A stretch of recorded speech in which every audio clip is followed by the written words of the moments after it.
What's up, guys? Welcome to another video. I'm Lori. So I wanted to answer something that I do get asked quite often is it hard being vegan? But then next level question would be, is it hard to be vegan and gluten-free? So I went vegan 5 years ago, then I went gluten-free about 3 years ago. So yeah, to answer the question, when I first went vegan, I thought it was going to be hard. For sure, 100%. I mean, that's when you don't know what you're doing. Obviously it's going to be hard, right? Because you don't know what to do it, like what to order, what are you going to do in social situations, at a restaurant, things like that, right? But over time, it's so much easier. And also too, the time when I went vegan, like everything shot up, like every single restaurant, and well, not every single, a lot of restaurants have a vegan option. Worst case scenario, fries and a salad. It sounds like two ends of the spectrum. You're trying to be healthy, but you're not trying to be healthy. But it's like, you know what? It fills you up, right? But yeah, so when I went gluten-free, I also thought that was going to be hard, which I have to say, vegan and gluten-free did add another layer of not just being vegan and not just being gluten-free, but being both at the same time was a little bit challenging. A lot of places I went to, especially on vacation, like in different cities and stuff, then their menu at the restaurants would have either a gluten-free menu or a vegan menu, not both. So you kind of have to pick and choose. But honestly, now that I have been gluten-free for 3 years and vegan, obviously, it is easy because, you know, potatoes, rice, falafels usually are made gluten-free.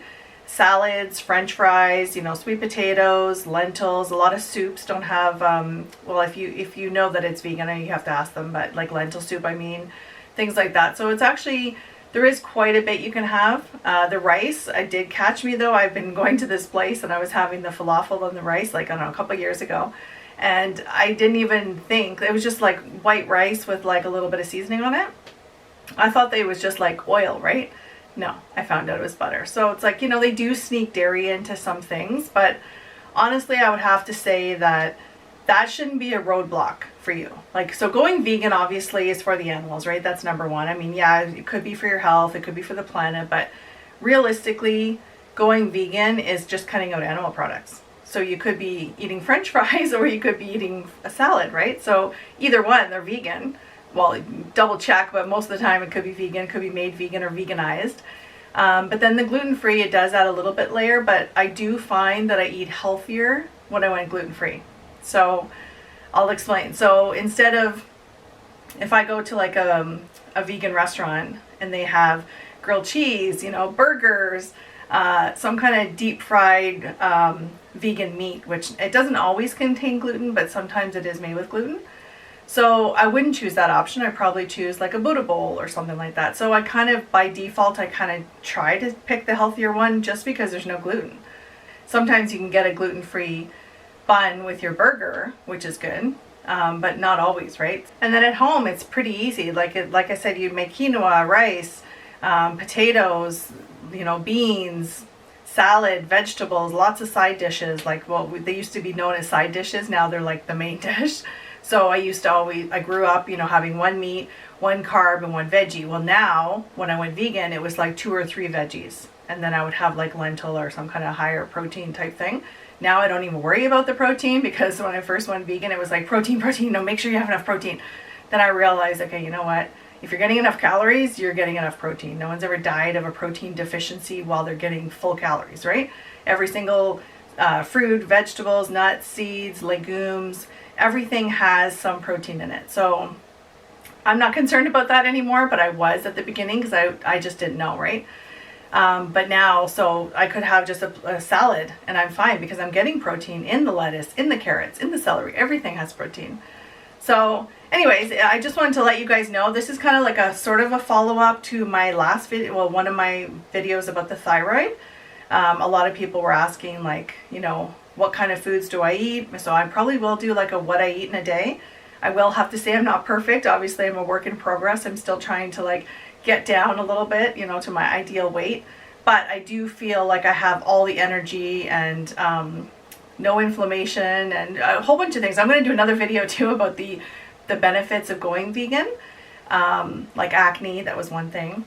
The other thing I will say is you have to choose your restaurants wisely. So if your friends are asking you to go to an Italian restaurant and you're vegan and gluten-free, chances are you're not going to find anything. You might find a gluten-free pasta option.